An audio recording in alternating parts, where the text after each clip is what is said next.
Hello दोस्तों, स्वागत है आपका एक नई वीडियो में नई सीरीज के साथ। तो आज हम बात करने वाले हैं आज से यहाँ पे कंप्लीट न्यूज़ ब्रेकडाउन होगा।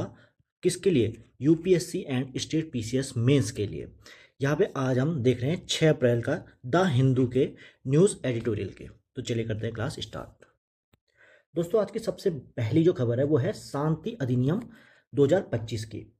यहाँ पे बात करें हम, तो हमें पता होना चाहिए कि भारत में जो परमाणु ऊर्जा का सफर था वो 1962 के, यहाँ के 1962 के एटॉमिक एनर्जी से स्टार्ट हुआ था।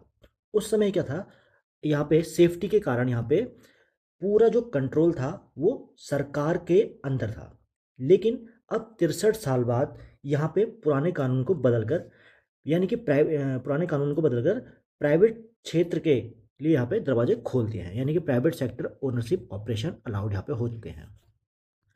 अब बात करते हैं इसके गोल्स क्या हैं। तो यहाँ पे 2047 तक यहाँ पे अपनी जो भारत की जो क्षमता है वो 8 गीगावाट से बढ़ाकर कितनी करनी है, 100 गीगावाट तक करनी है 2047 तक।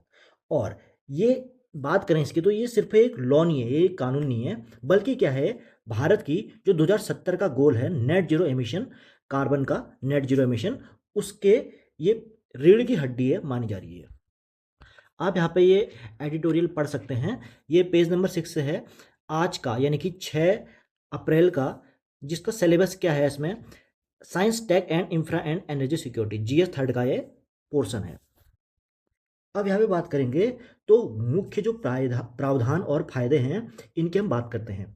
एग्जाम की दृष्टि से देखें तो यहाँ पे 3 मुख्य पिलर यहाँ पे आपको समझने पड़ेंगे, जिसमें पहला है निजी कंपनियों को अब क्या है, प्लांट बनाने के लिए और चलाने के लिए अनुमति यहाँ पे पूरी तरह से है। और इसमें क्या होगा, इससे भारी जो पूंजी यानी कि कैपिटल है इसकी समस्या को हल होगा। ठीक, तो यहाँ पे क्या है, अप्रूवल मिल चुका है प्राइवेट कंपनियों को। और दूसरा जो है हमारा है, दूसरा यहाँ पे लिख देते हैं, दूसरा है AERB, यानी कि AERB, यहाँ पे इसका मतलब है एटॉमिक एनर्जी रेगुलेटरी बोर्ड, इसको वैधानिक दर्जा मिल गया है। और यहाँ पे तीसरे की बात करें तो SMRS, यानी कि स्मॉल मॉड्यूलर रिएक्टर्स, ये क्या है, गेम चेंजर हैं। ये छोटे होते हैं लेकिन इन्हें फैक्ट्री में बनाकर कहीं भी ले जाया जा सकता है और दुर्घटना का खतरा कम होता है इसमें। ठीक, स्मॉल मॉड्यूलर रिएक्टर्स। अब दोस्तों, मेंस की दृष्टि से यहाँ पे क्रिटिकल एनालिसिस भी करना पड़ेगा, जिसमें पहला है परमाणु दायित्व, यानी कि न्यूक्लियर लायबिलिटी। यदि कोई हादसा हुआ, ठीक है, अब प्राइवेट कंपनी रन कर रही है ऑपरेशन को, कोई हादसा होता है तो प्राइवेट कंपनी कितना यहाँ पे भुगतान करेगी। यहाँ पे 2010 का जो सिविल लायबिलिटी एक्ट है, अभी भी उसे क्या है, निवेश के लिए बाधा बना हुआ है यहाँ पे है। तो देखेंगे आगे क्या होता है। और जो दूसरा पॉइंट है यहाँ पे है स्वदेशी तकनीक। यहाँ पे क्वेश्चन आता है कि SMR जो टेक्नोलॉजी है, यानी कि स्मॉल मॉड्यूलर रिएक्टर्स, ये क्या हमारे पास हैं, ऐसी टेक्नोलॉजी है हमारे पास, या अभी भी हम विदेशी मदद पर निर्भर हैं। और तीसरा है सबसे मेन, वो है कचरा मैनेजमेंट। ठीक है, वेस्ट मैनेजमेंट। यहाँ पे न्यूक्लियर वेस्ट है, इसका निस्तारण करना सबसे कठिन काम होता है, जिस पर अभी कानून क्या है, यानी कि साइलेंस है। और लास्ट में हम कंक्लूजन पे आते हैं। तो शांति एक्ट जो है, शांति एक्ट क्या है, भारत को कार्बन मुक्त बिजली की ओर ले जाएगा।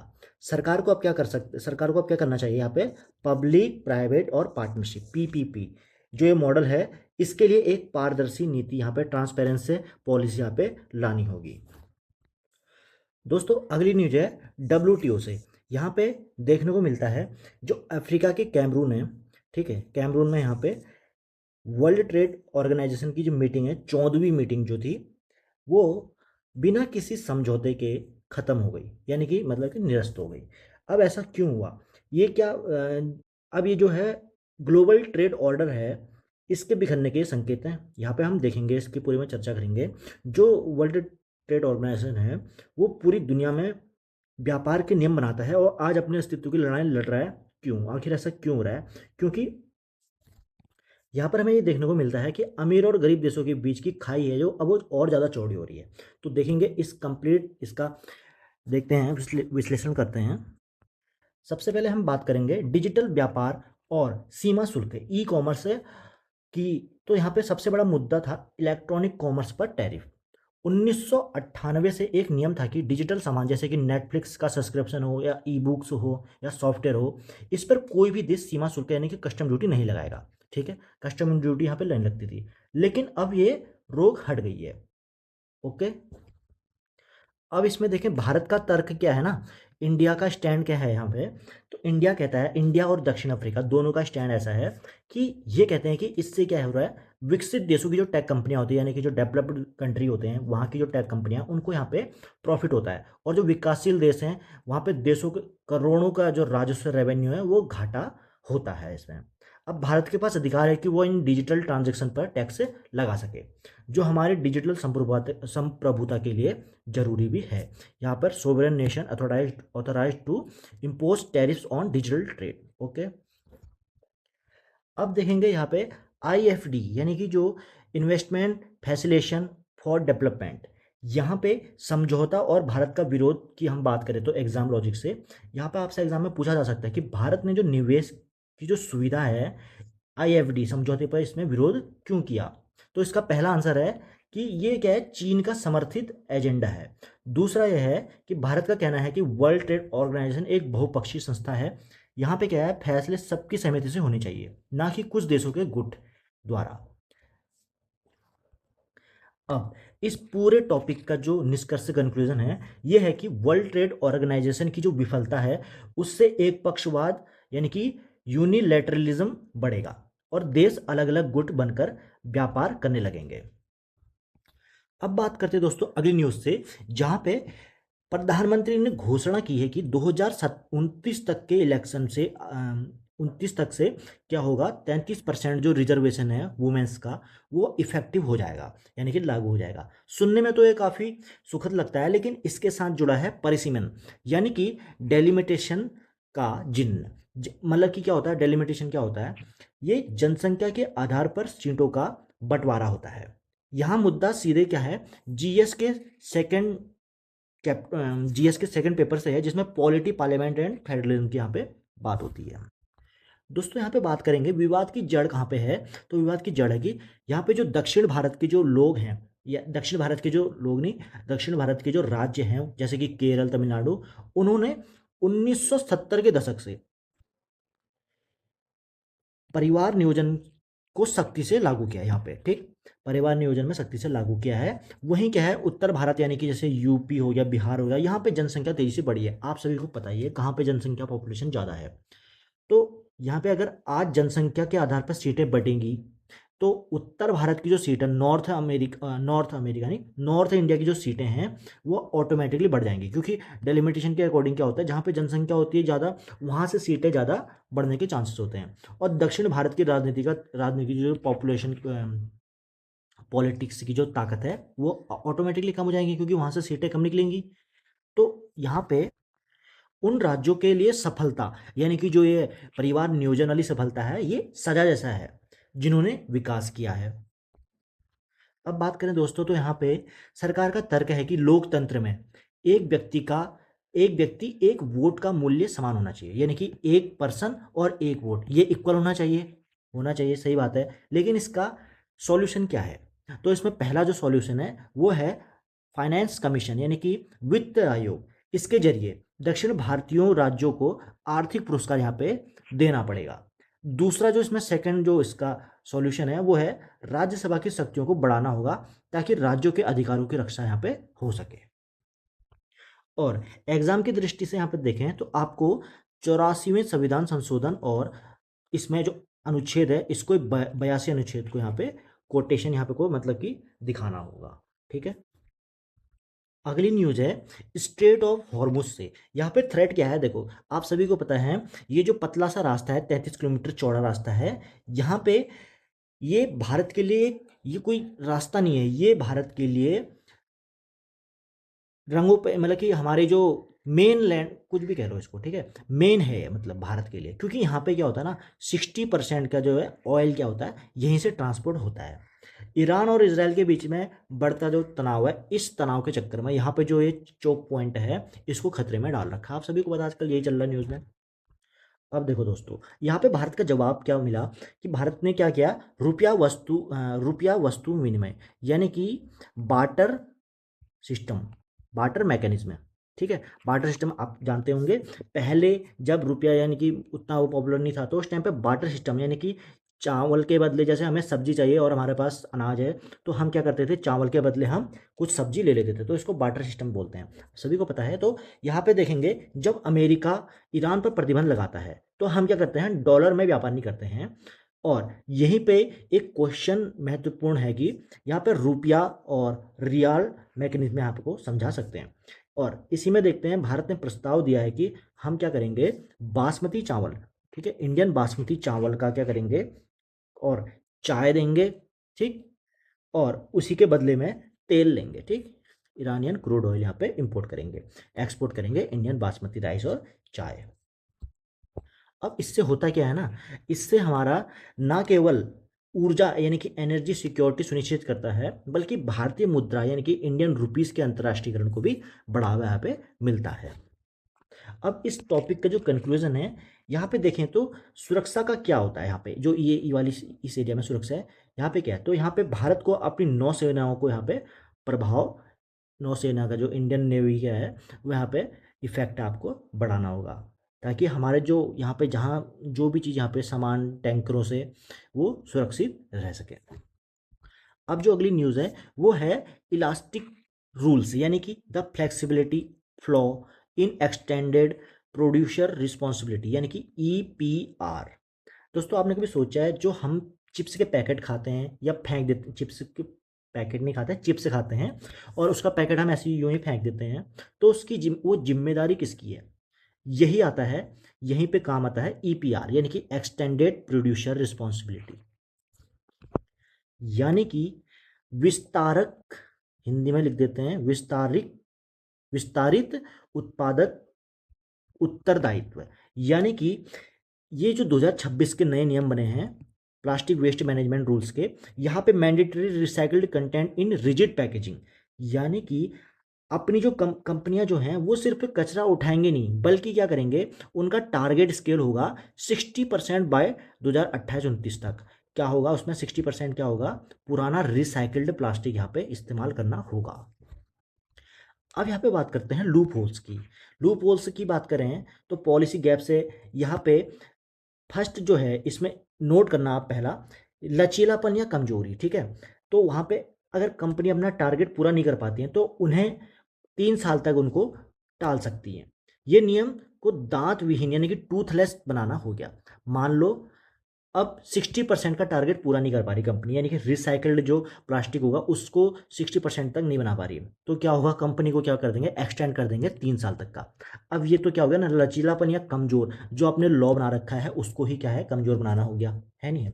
अब दूसरा जो है कलेक्शन मैकेनिज्म, सेकंड जो पॉइंट है वो है कलेक्शन मैनेजमेंट, यानी कि भारत में क्या, कचरा बिनने वाले जो रैक पिकर्स होते हैं उनका असंगठित क्षेत्र में है, यानी कि उनका कोई प्रॉपर ऐसा नहीं है, तो उनके बिना तो क्या होगा, 100% प्लास्टिक कलेक्शन नामुमकिन है, लेकिन नियमों में उनका जिक्र है ही नहीं, ठीक है। कलेक्शन डेफिशिएट यानी कि वो कलेक्ट कैसे करेंगे, या मतलब उनके लिए रूल कोई बनाया नहीं है, तो यहाँ पर भी लूप होल से है।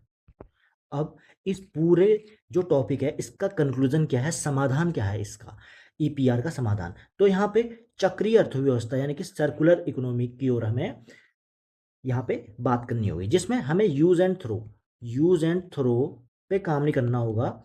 इससे इससे आगे बढ़ के हमें क्या करना होगा, RRR यानी कि रीयूज, रिड्यूस एंड रिसाइकल, इसकी ओर हमें बढ़ना होगा, जहाँ पे सरकार को ग्रीन क्रेडिट जैसी योजनाएं लानी होंगी, और इससे वो क्या होगा, कंपनियां क्या होंगी, रिसाइकिल प्लास्टिक को यूज करेंगी, उन्हें टैक्स में छूट मिलेगी, और बिना सख्त दंड के यानी कि स्ट्रिक्ट पेनल्टी के प्लास्टिक मुक्त भारत का सपना यहाँ पे अधूरा रह जाएगा, नहीं तो अगर ऐसे कुछ काम ना हुआ तो। अब बात करें दोस्तों, अगली जो न्यूज़ है ना वो बहुत इंपॉर्टेंट है वो। अब देखो क्या है न्यूज़, देखो पहले तो आप ये बताओ, आपने कभी सोचा है कि बायोलॉजिकल बैरियर्स, इसके बारे में सुना है, द बायोलॉजिकल डिफरेंट डिटरेंट यानी कि बैरियर्स। अब क्या हुआ है, भारत और बांग्लादेश की सीमा पर जो सुंदरबन का एरिया है ना, सुंदरबन का एरिया है ये वाला, तो वहाँ पे फेंसिंग जो होती है ना, बाड़ बाड़ जो होती है ऐसे, ये लगाना बहुत ही ज़्यादा असंभव का काम है, यानी कि बहुत ज़्यादा मुश्किल है। यहाँ पे क्या कर रखा है बीएसएफ ने, इसलिए मगरमच्छ, क्रोकोडाइल्स और जो जहरीले सांप हैं, इनको क्या कर रखा है, सुरक्षा की दीवार की तरह यहाँ पे इस्तेमाल करने पे विचार कर रही है। अब अभी थोड़ा इम्प्लीमेंट नहीं हुआ है ये, अभी मतलब कि इस पे बात चल रही है। यहाँ पे होगा क्या, जो मगरमच्छ होते हैं और जो जहरीले सांप होंगे उनको छोड़ दिया जाएगा उन बॉर्डर एरियाज में, और वो क्या करेंगे, ये यहाँ पे अब जहाँ पे इनकी अधिकता होगी तो वहाँ पे क्या होगा, नेचुरल बायोलॉजिकल डिटरेंट यानी कि बैरियर्स से तो अपने आप ही बन जाएगा, क्योंकि ऐसी जगह पे लोग जाना क्यों पसंद करेंगे या जाएंगे क्यों जहाँ पे खतरा हो, है ना। तो ये थोड़ा सा सुनने में अजीब लगता है, लेकिन इसके पीछे की जो गहरी सुरक्षा चुनौतियाँ हैं ना, उनकी हम बात करेंगे। तो यहाँ पे बात करते हैं सबसे पहले टोपोग्राफिक बैरियर्स यानी कि स्थलाकृतिक बाधाएं की। यहाँ पे दलदल और घने जंगल में अवैध जो घुसपैठे और तस्करी है, इनके लिए ये स्वर्ग है। कहने का मतलब है कि यहाँ पे अब जैसे दलदल है, ठीक है, दलदल में ना कोई फेंसिंग है और ना कुछ दीवार है, ठीक है, बॉर्डर कुछ है नहीं, तो वहाँ पे तो भाई वो तो दलदल से आराम से निकल जाते हैं, ठीक, तो उनके लिए तो ये बढ़िया है। और दूसरा क्या है इसमें, तकनीक की सीमा। यहाँ पे स्मार्ट फेंसिंग और सेंसर बाढ़ के दौरान यहाँ पे काम करना बंद कर देते हैं। अब थोड़े बहुत लगाएंगे भी तो बाढ़ आएगी या दलदल में वैसे ही बंद हो जाएंगे, तो ऐसे में प्रकृति ही क्या है, सुरक्षा का जरिया यहाँ पे बन सकती है। यहाँ पे विचार किया जा रहा है इसमें। अब यहाँ पे ना हालांकि ये भी है कि ह्यूमन राइट्स एंड इन्वायरमेंट का भी यहाँ पे एंगल यहाँ पर देखने को मिलता है। यहाँ पे बात करें तो क्या ये स्थानीय नागरिकों के लिए खतरा नहीं है हुआ, मतलब कि जो लोकल्स के लोग हैं उनके लिए भी तो खतरा हो सकता है ना, यहाँ पे ये भी तो देखना पड़ेगा। और साथ ही साथ ये भी देखना जरूरी है कि ये जो वन्य जीव हैं इनके साथ भी तो क्रूरता है एक हिसाब से देखा जाए तो, अगर वहाँ पे उनके अकॉर्डिंग, उनके आवास के अकॉर्डिंग ना डाला जाए तो यहाँ पे ये दिखाता है कि हमारी जो सीमा है, सीमा की सुरक्षा है, ये कितनी चरम स्थितियों में काम करती है। ये स्मार्ट बॉर्डर मैनेजमेंट के साथ साथ एथिकल सिक्योरिटी पर भी एक साथ बहस छेड़ता है। अब बात करते हैं दोस्तों आज की आखिरी न्यूज़ की, जो कि है पड़ोसी देश से हमारे रिश्ते और पानी हमेशा से एक बड़े मुद्दे ही रहे हैं। मैंने कि कुल मिला के हम बात कर रहे हैं वाटर शेयरिंग बांग्लादेश के साथ जो भी है। तो इसमें 1996 की जो गंगा वाटर ट्रीटी है, इसका 2000 दिसंबर 26 में यहाँ पे ख़त्म होने वाला है समझौता। ओके, यहाँ पे बांग्लादेश के जो नए विदेश मंत्री हैं, यहाँ पे इस यात्रा का मुख्य एजेंडा यही है, नवीकरण है, इस जो संधि है इसका दोबारा से नवीकरण करना है। अब यहाँ पर क्या हुआ है ना, यहाँ पे भारत के लिए ये दोहरी चुनौती का है। दोहरी चुनौती यहाँ पे कैसे है, एक तरफ तो पश्चिम बंगाल है जहाँ पे ममता बनर्जी का कहना है कि अगर पानी बांग्लादेश को ज़्यादा दिया तो कोलकाता पोर्ट और बंगाल के जो किसान हैं उनको नुकसान होगा।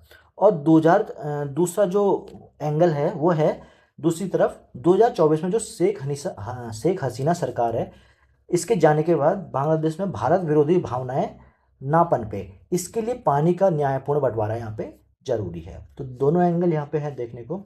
यहाँ पे जल सुरक्षा ही क्या है, दोनों देशों के बीच व्यापार और कनेक्टिविटी का आधार है। अब बात करते हैं यहाँ पे इस कंक्लूजन की, इस न्यूज़ की। तो यहाँ पे भारत को क्या है, बिग ब्रदर के बजाय यहाँ पे बेनवोलेंट पार्टनर यानी कि परोपकारी साथी की भूमिका निभानी होगी। पानी के साथ साथ वीजा नियमों को भी आसान बनाना होगा और जो ऊर्जा ग्रिड है इनको भी जोड़ना होगा, इससे ही हमारे संबंधों को नई ऊंचाई दे सकते हैं। तो दोस्तों ये था 6 अप्रैल 2026 के पूरे खबर का यानी कि पूरे न्यूज़ का डिटेल्ड एनालिसिस। उम्मीद है ये आपको 7 खबरें आपके एग्ज़ाम के लिए बहुत अच्छा साबित होंगे, यानी कि बढ़िया आपको समझ में आया होगा। ये जो नोट्स हैं इसकी पीडीएफ आपको टेलीग्राम चैनल पर मिल जाएगी। और लाइक करें, चैनल को सब्सक्राइब करें और अपनी तैयारी को यूं ही बरकरार रखें। जय हिंद।